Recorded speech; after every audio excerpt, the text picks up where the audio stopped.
तो हेलो सभी को, हिमाचल एग्ज़ाम्स अब में आपका स्वागत है। तो हम टीजीटी सीरीज़ में प्रीवियस ईयर्स पेपर सॉल्व कर रहे थे टीजीटी के। तो हम आर्ट्स 2019 सॉल्व कर रहे थे। पार्ट 1 हमने डिस्कस कर लिया था। तो आज पार्ट 2 डिस्कस करेंगे, जिसमें ज्योग्राफी, पॉलिटी और इकोनॉमी के क्वेश्चंस हम सॉल्व करेंगे। तो फर्स्ट क्वेश्चन पे आते हैं। फर्स्ट क्वेश्चन आपका बोलता है फ्योर्ड कोस्ट्स। फ्योर्ड कोस्ट्स आपके कॉमन होते हैं किस आपके देश में, किस कंट्री में फ्योर्ड कोस्ट आपके कॉमन है। तो याद रखिए, यहाँ पर जो जे होता है वो साइलेंट होता है, इसे हम प्रोनाउंस ऐसे करते हैं, जे की जगह हम प्रोनाउंस आए करते हैं, फ्योर्ड कोस्ट। तो प्रोनाउंसिएशन की बात बाद में। तो क्वेश्चन पे आते हैं, fjord coast are common in. तो option number A Norway. Fjord coast आपके नॉर्वे में कॉमन होते हैं। तो सेकंड क्वेश्चन पे आते हैं। देखिए फ्योर्ड, जो फ्योर्ड कोस्ट होते हैं आपके, फ्योर्ड कोस्ट जो होते हैं वो आपके मतलब इनके सिमिलर होते हैं एस्चुरीज़ की तरह, एस्चुरीज़ की तरह सिमिलर होते हैं। थोड़ा हल्का से डिफरेंस होता है, वो आप जाके चेक कर सकते हो। वैसे मतलब अगर आपको इसकी फ़िज़िकल मतलब ज्योग्राफी पता करनी हो तो फ्योर्ड कोस्ट आपके एस्चुरीज़ की तरह होते हैं। एक रिवर इनलेट होता है अंदर को, ये आपका लैंड मास के अंदर को रिवर इनलेट की तरह होता है। ये भी फ्योर्ड कोस्ट बिल्कुल एस्चुरी की तरह होता है। डिफरेंसेस होते हैं हालांकि, वो आप देख सकते हो खुद, मतलब उस पर यूट्यूब पे या गूगल पे सर्च कर सकते हो कि फ्योर्ड कोस्ट एस्चुरी से अलग होता कैसे है। तो सेकंड क्वेश्चन पे आते हैं। Monsoon winds fall in which category. तो मॉनसून विंड्स जो आपके होते हैं वो किस कैटेगरी में फॉल करते हैं। तो option number C periodic winds हो जाएगा आपका। पीरियोडिक विंड्स होता है आपका जो मतलब हर साल एक ही टाइम पे वापस आते हैं। तो मॉनसून विंड वही होते हैं जो आपके June to September, June to September India में आपके मानसून टाइम होता है, मानसून का टाइम। तो जून टू सितंबर, तो ये पीरियोडिक विंड्स, इसलिए हम इनको पीरियोडिक विंड की कैटेगरीज में डालते हैं मानसून विंड्स को। तो थर्ड क्वेश्चन पे आते हैं। थर्ड क्वेश्चन बोलता है the tropical cyclone moves from. तो ट्रॉपिकल साइक्लोन, देखिए जो भी वर्ल्ड है आपका ना, वर्ल्ड जो है आपका नॉर्थ साउथ कॉन्टिनेंट हो गया। तो ये जो ट्रॉपिकल आपके साइक्लोन्स होते हैं वो भी आपके 30 to 30 चलते हैं, 0 30 30। तो 30 to 30 डिग्री के बीच में जो आपका चलते हैं उन्हें हम ट्रॉपिकल साइक्लोन्स कहते हैं। ट्रॉपिकल साइक्लोन्स, ट्रॉपिकल साइक्लोन्स कहते हैं। तो इनकी जो डायरेक्शन होती है वो डायरेक्शन ये होती है, ये डायरेक्शन होती है आपकी ट्रॉपिकल साइक्लोन्स की। तो ये डायरेक्शन आपकी क्या हुई एक्चुअली में, ये हुई आपकी ईस्ट। इस साइड को ईस्ट होता है, देखिए ईस्ट, वेस्ट, नॉर्थ, साउथ। तो ये डायरेक्शन कहाँ से जा रही है, ईस्ट टू वेस्ट डायरेक्शन में जा रहे हैं। तो ईस्ट टू वेस्ट होगा इसका answer, option number C east to west. Tropical cyclone move from east to west. तो फोर्थ क्वेश्चन पे आते हैं। फोर्थ क्वेश्चन बोलता है flat topped C mounts are known as. तो आपके फ्लैट टॉप्ड सी माउंट्स क्या होते हैं। तो आपके फ्लैट टॉप सी माउंट्स होते हैं, इनमें से कोई नहीं होगा, ऑप्शन नंबर डी। तो फ्लैट टॉप सी माउंट्स आपके गयोट्स होते हैं, गयोट्स, गयोट्स। तो गयोट्स बेसिकली क्या होते हैं, देखिए गयोट्स आपके, देखिए कोई वॉल्केनो होती है, मान लीजिए कोई वॉल्केनो होगी आपकी, ठीक है, वॉल्केनो है आपकी, वो भी आपकी ओशियन वॉल्केनो है, ओशियन में वॉल्केनो है। तो टाइम के साथ ये, टाइम के साथ होता यूँ है कि ये इरोड करते जाती है, क्योंकि वाटर है तो ये पार्ट, जो ये वाला पार्ट है ये आपका इरोड कर देगा। तो इसका फिर जैसे मान लीजिए ये पानी हो गया, ये आपका ओशन हो गया।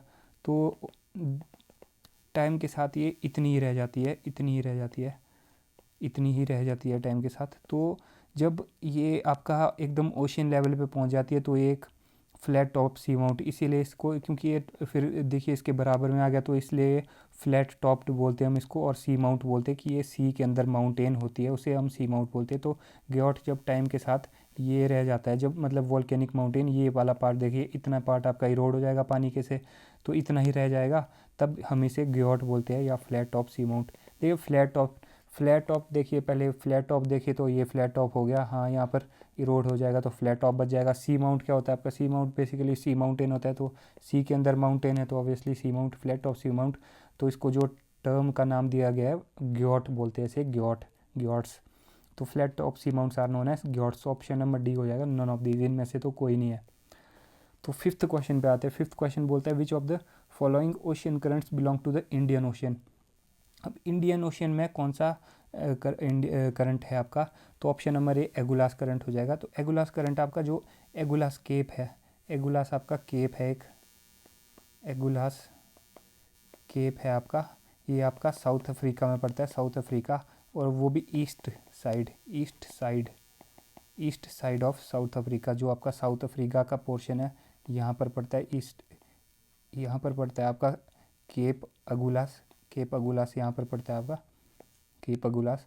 तो इस साइड को ये फ्लो करता है आपका जो एगुलास करंट होता है, एगुलास करंट जो होता है वो आपका इस साइड में फ्लो करता है। तो इस साइड आपका सारा इंडियन ओशन है, इस साइड फिर आपका अटलांटिक आ जाता है, अटलांटिक ओशन आ जाता है। तो इस तरह होगा ये।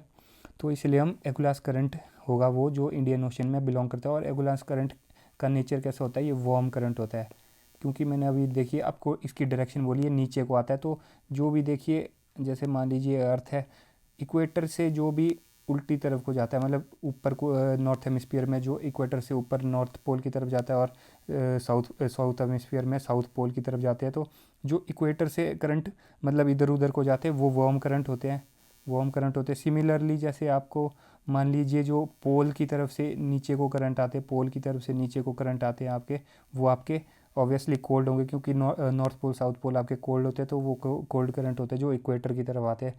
तो मतलब बेसिकली ये होता है मतलब करंट का, कि कैसे पहचानने अपने करंट, अगर नीचे को आ रहा है तो वो वार्म करंट होगा। नीचे को भी अगर स्पेसिफिकली हम साउथ हेमिस्फीयर की बात करें, क्योंकि एगुलास करंट आपका सदर्न हेमिस्फीयर में आपका मोजाम्बिक और साउथ अफ्रीका, मोजाम्बिक और अफ्रीका के बीच में ये करंट आपका फ्लो करता है। तो देख लीजिए, ज़्यादा अगर आपको डिस्कस करना होगा तो इसकी अलग से वीडियो निकालूंगा, या तो आप गूगल खुद कर सकते हैं इसको। तो सिक्स्थ क्वेश्चन पे आते हैं। सिक्स्थ क्वेश्चन बोलता है which of the following soils is known as black soil. तो ब्लैक सॉइल हम किसे कहते हैं इनमें से, तो option number D chernozem, chernozem होते हैं ये ब्लैक सॉइल होती है, या फिर इसे हम रेगूर भी बोलते हैं, रेगूर सॉइल, या फिर हम इसे ब्लैक सॉइल भी बोलते हैं। तो चरनोज़ेम इन ऑप्शन में से हो जाएगा, ब्लैक सॉइल को हम चरनोज़ेम बोलते हैं, सिक्स का डी ऑप्शन हो जाएगा। तो सेवन्थ क्वेश्चन पे आते हैं। सेवन्थ क्वेश्चन बोलता है which of the following characteristics the desert forests. तो डेजर्ट फॉरेस्ट का कैरेक्टरिस्टिक क्या होगा, तो option number D pointed leaves हो जाएगा, क्योंकि वही होता है कैक्टस के लीव्स आपके स्पाइन में इसलिए कन्वर्ट हो जाते हैं, क्योंकि आपका जो वाटर रेस्पिरेशन होता है वो वाटर आपकी जो क्वांटिटी होती है वो बचाने के लिए लीव्स उसके फोल्ड हो जाते हैं और एक तीखे स्पाइन स्पिंडल की तरह बन जाते हैं। तो इसीलिए पॉइंटेड लीव्स इसका आंसर होगा। तो एट्थ क्वेश्चन पे आते हैं शुगर मिल्स आर। तो शुगर मिल्स किस पर बेस होते हैं मेनली, तो देखिए शुगर मिल्स जो होते हैं आपके वो इन चारों पर बेस्ड होते हैं, पर मोस्ट इम्पॉर्टेंटली वो रॉ मटेरियल बेस्ड होते हैं, क्योंकि रॉ मटेरियल आपको शुगर मिल्स चलाने के लिए आपको बेसिकली क्या चाहिए, देखिए आपको पावर चाहिए, हाँ, आपको लेबर चाहिए, हाँ, आपको मार्केट चाहिए जहाँ बेचना, हाँ, पर बिना आपके रॉ मटेरियल के वो मिल का महत्व ही कुछ नहीं रहता, इंपॉर्टेंस कुछ नहीं रहता। तो रॉ मटेरियल मतलब आपका जो शुगर केन हो गया, शुगर केन हो गया, वो आपका रॉ मटेरियल होता है, इसलिए sugarcane are most importantly जो मतलब इनमें से मोस्ट इम्पॉर्टेंटली किस पर बेस्ड, रॉ मटेरियल बेस्ड, तो शुगर केन। तो शुगर केन से मतलब शुगर केन पे क्या एमएसपी मिलता है, एमएसपी मिलता है शुगर केन पे, या मुझे कमेंट करके बताइए, और मिलता है तो कब से मिलता है, कौन सी ईयर से शुगर केन पे एमएसपी मिलता है, और एमएसपी बोलते हैं या इसे कुछ और बोलते हैं वो भी आप मुझे बताओ, कमेंट करके बताइए। ये क्वेश्चन मुझे बहुत इंपॉर्टेंट है, इकॉनमी का बहुत इंपॉर्टेंट क्वेश्चन है, ध्यान रखें। तो नाइन्थ क्वेश्चन पे आते हैं। नाइन्थ क्वेश्चन आपका बोलते हैं Nepal shares border with which country besides India. तो नेपाल आपका देखिए जो नेपाल है आपका, ये जो आपका नेपाल है ये इंडिया के साथ, एक तो इंडिया के साथ बॉर्डर शेयर करता है, एक तो देखिए सिक्किम के साथ बॉर्डर शेयर करता है। सिक्किम तो चलो इंडिया में ही है, तो मतलब इंडिया के साथ बॉर्डर शेयर करता है। तो इस साइड को इंडिया आ गया, इस साइड को क्या कौन सी कंट्री है, तो ऑप्शन नंबर सी चाइना। तो चाइना इसका आंसर हो जाएगा। तो इस साइड को क्योंकि ये इंडिया इंडिया इंडिया तीन साइड से इंडिया के साथ हो रहा है, तो इस साइड से आपका चाइना के साथ हो रहा है, तो इसका आंसर चाइना हो जाएगा। तो 10th क्वेश्चन पे आते हैं। 10th क्वेश्चन बोलता है where is Anaimudi peak located. Anaimudi peak कहाँ लोकेट किया जाता है? तो अनाईमुडी पीक क्योंकि हाईएस्ट पीक है आपका वेस्टर्न घाट्स का, तो इसकी आपको अनाईमली हिल्स का आपका अनाईमुडी पीक हाईएस्ट है, तो इसकी आपको याद होनी चाहिए हाइट कितनी है। तो 2695 मीटर्स इसकी हाइट होती है। Highest peak of Anaimudi peak is highest peak of your Annamalai hills. तो अन्नामलाई हिल्स आपकी कहाँ पर होती है? वेस्टर्न घाट्स में। तो वेस्टर्न घाट्स को हम सह्याद्री भी बोलते हैं, तो ऑप्शन नंबर ए सह्याद्री हो जाएगा आपका। तो where is Anaimudi peak located? In Sahyadri range. तो Sahyadri range is also known as your is part of Western Ghats. तो और इसकी height is your 2695 metres. Okay, तो 11th क्वेश्चन पे आते हैं। 11th क्वेश्चन है Vijayawada is located on the banks of which river. तो विजयवाड़ा आपका किस स्टेट में है? तो आंध्र प्रदेश में आपका Vijayawada is your Andhra Pradesh state. तो विजयवाड़ा आंध्र प्रदेश स्टेट में, और किस रिवर के बैंक पे आपका लोकेट किया जाता है? तो ये option number B Krishna river हो जाएगा। तो विजयवाड़ा आपका जो आंध्र प्रदेश की एक सिटी है वो आपकी कृष्णा रिवर के बैंक पे है। तो 12th क्वेश्चन पे आता है। 12th क्वेश्चन बोलता है the oldest river valley project in India. तो oldest river valley project of India आपका ऑप्शन नंबर बी दामोदर हो जाएगा। तो दामोदर रिवर वैली प्रोजेक्ट जो आपका 1948 में आपका ये मतलब कंस्ट्रक्ट किया गया था, इनिशिएट किया गया था। ओके, तो oldest river valley project was initiated in 1948 in Damodar valley. Okay, तो Damodar river valley project in India is the oldest. ठीक है, तो 13th क्वेश्चन पे आते हैं। 13th क्वेश्चन है how many times the preamble of the constitution has been amended. तो preamble of the constitution आपका कब कितने बारी अमेंड किया गया है? सॉरी, तो प्रीएम्बल ऑफ द कॉन्स्टिट्यूशन आपका सिर्फ एक बारी अमेंड किया गया है, वन टाइम, वो आपको पता है 42nd constitutional amendment 1976 during the time of Indira Gandhi. तो कौन कौन से वर्ड्स प्रीएम्बल में ऐड किए गए थे? सबसे पहले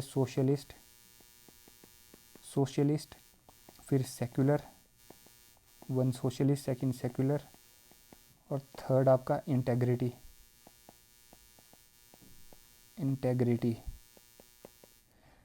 तो 42nd कॉन्स्टिट्यूशनल अमेंडमेंट 1976 में आपका सोशलिस्ट, सेक्युलर और इंटेग्रिटी वर्ड ऐड किए गए थे प्रीएम्बल ऑफ द कॉन्स्टिट्यूशन में, इसलिए प्रीएम्बल ऑफ द कॉन्स्टिट्यूशन आपका अमेंड किया गया था। तो टोटल नंबर ऑफ टाइम जितने बार अमेंड किया गया है तो सिर्फ एक ही बारी इस टाइम। ठीक है, तो 14th क्वेश्चन पे आते हैं। 14th क्वेश्चन आपका बोलता है in which of the following form India has been describe in the constitution. तो इंडिया किस फॉर्म में कॉन्स्टिट्यूशन में डिस्क्राइब किया गया है? तो इंडिया को बोला क्या गया है? इंडिया, देखिए आपको स्टार्टिंग की लाइन याद होगी कॉन्स्टिट्यूशन की, India that is Bharat is a union of states. ठीक है, तो आपको बेसिकली लिखा ये गया है। अब तो इससे आप क्या इंटरप्रेट कर सकते हो? क्या कॉन्फेडरेशन बोला गया इसे? दिख रहा है यहाँ पर कहीं कॉन्फेडरेशन वर्ड? नहीं दिख रहा है, तो नहीं होगा ये। आपको क्या यूनिटरी दिख रहा है? यहाँ पर यूनियन ऑफ स्टेट्स लिखा है, पर यूनिटरी दिखा है आपको कि सोलली यूनिटरी लिखा है कि सिर्फ सेंटर का इस पर मतलब पावर होती है, स्टेट्स के पास कोई पावर नहीं होती? तो ऐसा कुछ भी नहीं होता, तो यूनिटरी भी नहीं होगा।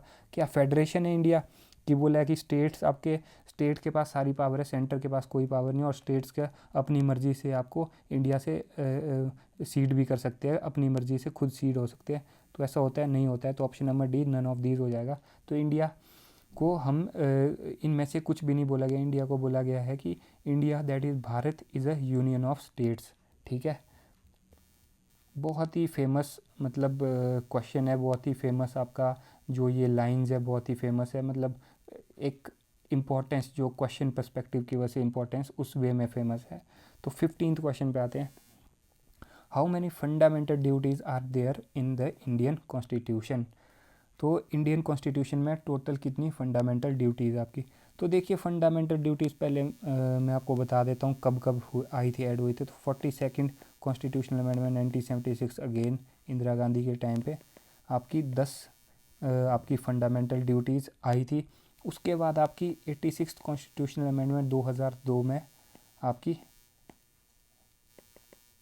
11th जो थी फंडामेंटल ड्यूटी वो आई थी, जिसमें बच्चों को bye their parents and guardians 6 to 14 year old बच्चों को bye their parents and guardians आपका एजुकेट कराने के लिए बोला गया था, मतलब ड्यूटी दी गई थी कॉन्स्टिट्यूशन द्वारा कि fundamental it is the fundamental duty of the guardians and parents of the बच्चे चिल्ड्रन टू मतलब एजुकेट द मतलब 6 से 14 साल के बच्चों को एजुकेट करने के लिए, ठीक है।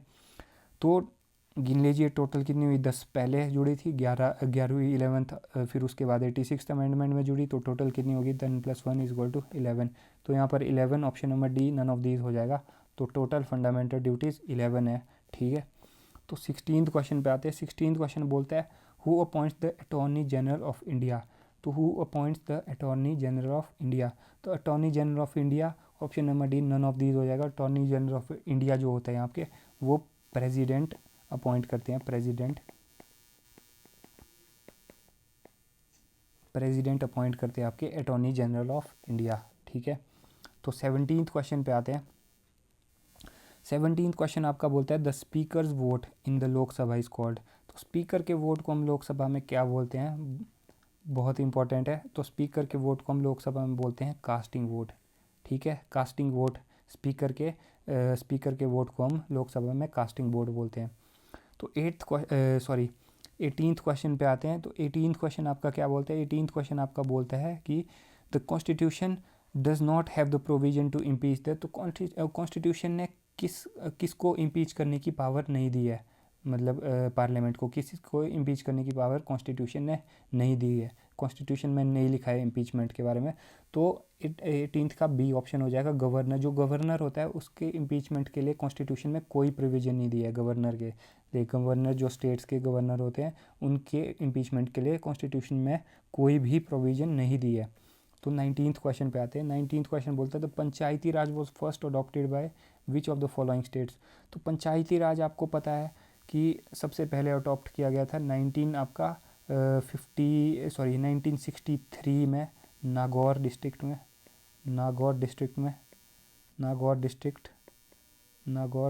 Of Rajasthan, district of Rajasthan आपका 1963 में। तो option number D none of these हो जाएगा, क्योंकि ये राजस्थान इसका आंसर होगा। राजस्थान में भी स्पेसिफिकली नागौर डिस्ट्रिक्ट में, उसमें भी स्पेसिफिकली 1963 ईयर में, ठीक है। तो ठीक है 20th क्वेश्चन पे आते हैं। 20th क्वेश्चन बोलता है which article of the Indian constitution has the provision for national emergency. तो नेशनल इमरजेंसी आपको पता है, नेशनल इमरजेंसी आर्टिकल 352 में नेशनल इमरजेंसी एंड आपका नेशनल इमरजेंसी होता है, ठीक है। नेशनल इमरजेंसी आपका आर्टिकल 352 में होता है। तो इसका आंसर भी option number D none of these हो जाएगा। आज आपका जो आर्टिकल नंबर 352 होता है वो होता है नेशनल इमरजेंसी के लिए। तो 21st क्वेश्चन पे आते हैं द राइट टू वोट। तो right to vote in elections of the parliament is a. तो राइट टू वोट देखिए आपका लीगल राइट होता है, option number C legal right हो जाएगा। ये आर्टिकल आपका आर्टिकल 300A के अंडर आता है, 300A के अंदर आता है आपका आर्टिकल 300A आपका राइट टू वोट के बारे में बताता है हमें, जो कि राइट टू वोट एक लीगल राइट है आपका, ठीक है। तो 22nd क्वेश्चन पे आते हैं। 22nd क्वेश्चन आपका बोलता है कि नेशनल कमीशन फॉर माइनॉरिटीज़ कब एस्टेब्लिश किया गया था। तो नेशनल कमीशन ऑफ माइनॉरिटीज़ आपका option number D none of these होगा इनमें से, क्योंकि 1992 में एक्ट पास हुआ था और 1993 में आपका एस्टेब्लिश किया गया था नेशनल कमीशन फॉर माइनॉरिटीज़। तो 1992 में एक्ट पास हुआ था और एस्टेब्लिश हुआ था 1993 में। तो ऑप्शन नंबर डी हो जाएगा नेशनल कमीशन फॉर माइनॉरिटीज़, याद रखिए। तो आप नेशनल कमीशन फॉर वुमेन के बारे में मुझे बता सकते हो कि ये कब आपका एक्ट कब आया था और एस्टेब्लिश कब किया था, कमेंट करके बताइए आप।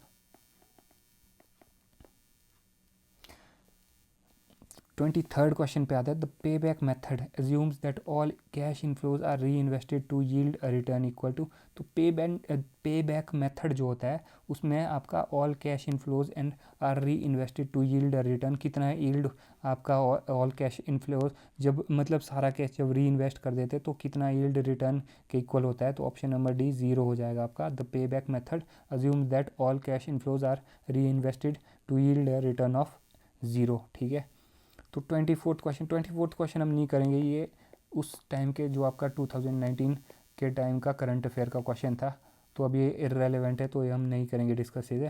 तो 25th क्वेश्चन पे आते हैं। 25th क्वेश्चन आपका है बीटा जो होता है, ये हम स्टॉक मार्केट की बात कर रहे हैं, स्टॉक मार्केट के बारे में।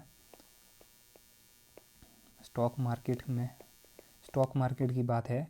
Beta equals to 1.2 indicates that a risk is. तो जब भी देखिए बेटा 1 से लेस होता है, 1 से ज़्यादा जब होता है, जब आपका बीटा 1 से जब कम होगा तब लेस वॉलेटाइल होगा, लेस वॉलेटाइल आपका। और जब 1 से ज़्यादा होगा तब हायर वॉलेटिलिटी होगी आपकी।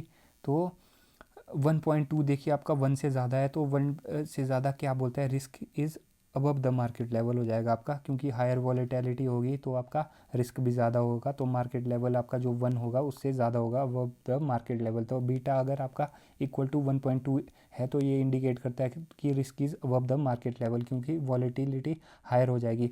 जैसे मान लीजिए कि अगर यहाँ पर 0.8 दिया होता आपको, तो 1 से कम है, तो क्या होता है, indicate that the risk is below the market level हो जाता है। अगर 1 दिया होता तो एट द मार्केट लेवल हो जाएगा। समझ गया ना। तो 26th पे आते हैं। 26th क्वेश्चन बोलता है, a powerful brand is said to have the brand. तो पावरफुल जो ब्रांड होते हैं, जो आपके पावरफुल ब्रांड, कोई भी ब्रांड मान लीजिए आप, पावरफुल जो ब्रांड होगा आपका, जैसे जियो हो गया आपका, जैसे आपका एडिडास हो गया, कुछ भी हो जाए, मतलब कोई भी ब्रांड हो आपका, तो उसकी पावर का पता कैसे चलता है हमें, तो उसकी पावर का पता हमें ब्रांड इक्विटी से पता चलता है। तो ब्रांड इक्विटी जो होती है, ब्रांड इक्विटी देखिए आपकी क्या होती है, ब्रांड इक्विटी आपकी होती है उसकी नेटवर्थ। तो हाँ, उसकी लॉयल्टीज़ का भी पता चलता है, रिलेशनशिप क्वालिटी से भी पता चलता है। तो मेनली जो होता है, मेनली आपको ब्रांड की इक्विटी से पता चलेगा, ब्रांड की पावर का, कि उसकी नेटवर्क कितनी है, उस हिसाब से पता चलेगा आपको पावरफुल ब्रांड कितना पावरफुल है। ठीक है, तो ब्रांड इक्विटी से। तो 27th क्वेश्चन पे आते हैं। 27th क्वेश्चन पे आते हैं। तो sale manager in staff position have the authority. तो जो सेल मैनेजर होता है, देखिए स्टाफ पोजीशन में, उसके पास अथॉरिटी होती है आपकी एडवाइज एंड रेकमेंड की। और तो ऑप्शन नंबर सी हो जाएगा, एडवाइज एंड रेकमेंड की अथॉरिटी होती है आपकी सेल मैनेजर की, जो स्टाफ पोजीशन पे होता है। तो 28th क्वेश्चन पे आते हैं। 28th क्वेश्चन है आपका, करंट अकाउंट आपका क्या इंक्लूड करता है। तो आपका करंट अकाउंट इंक्लूड करता है आपका सर्विस ट्रैवल भी इंक्लूड करता है, इनकम भी इंक्लूड करता है, ट्रांसफ़र भी। तो option number D all of these हो जाएगा आपका। तो करंट अकाउंट आपका सर्विसेज भी करता है इंक्लूड, इनकम भी, ट्रांसफ़र भी, तो ऑल ऑफ दीज हो जाएगा इसका आंसर। तो 29th का क्या है आपका, तो letter of credit is presented by. तो लेटर ऑफ क्रेडिट क्या प्रेजेंट करता है आपको, तो लेटर ऑफ क्रेडिट आपको, ये आप मुझे कमेंट करके बताइए। चलिए कमेंट ही कर दिए आप मुझे, ये मैं आपको नहीं बताऊंगा, कमेंट करके बता दीजिए मुझे कि लेटर ऑफ क्रेडिट इनमें से क्या प्रेजेंट करता है, एक्सपोर्टर प्रेजेंट करता है, इंपोर्टर, कस्टम ऑफिसर की shipping company, letter of credit. तो 30th क्वेश्चन पे आते हैं। 30th question, a systematic arrangement of data in rows and columns. बहुत ईजी क्वेश्चन है, systematic arrangement of data in rows and column. तो आपका ए table होता है, टेबल को हम टेबल की डेफिनेशन क्या होती है, a systematic arrangement of data in rows and column. ठीक है। तो 29th क्वेश्चन मुझे बताइए, बहुत क्योंकि इंपॉर्टेंट हो सकता है, क्योंकि बहुत अच्छा फैक्ट है, फैक्चुअल क्वेश्चन है बहुत। तो लेटर ऑफ क्रेडिट आपका प्रेजेंट कौन करता है, एक्सपोर्टर, इंपोर्टर, कस्टम ऑफिसर या शिपिंग कंपनी। तो ठीक है, इसी के साथ हमारा सेकंड पार्ट भी ख़त्म हो गया है 2019 आर्ट्स के पेपर का। अब एक लास्ट हम पार्ट 3 लेके आएंगे, उसमें हम फिनिश कर देंगे सारा आर्ट्स का 2019 पेपर। उसके बाद हम शिफ्ट हो जाएंगे 2018 के आर्ट्स के पेपर में, उसके भी हम पार्ट्स में डिस्कस करेंगे, जितने भी पार्ट्स बनेंगे। तो थर्ड पार्ट हम मिलते हैं थर्ड पार्ट में। Thank you.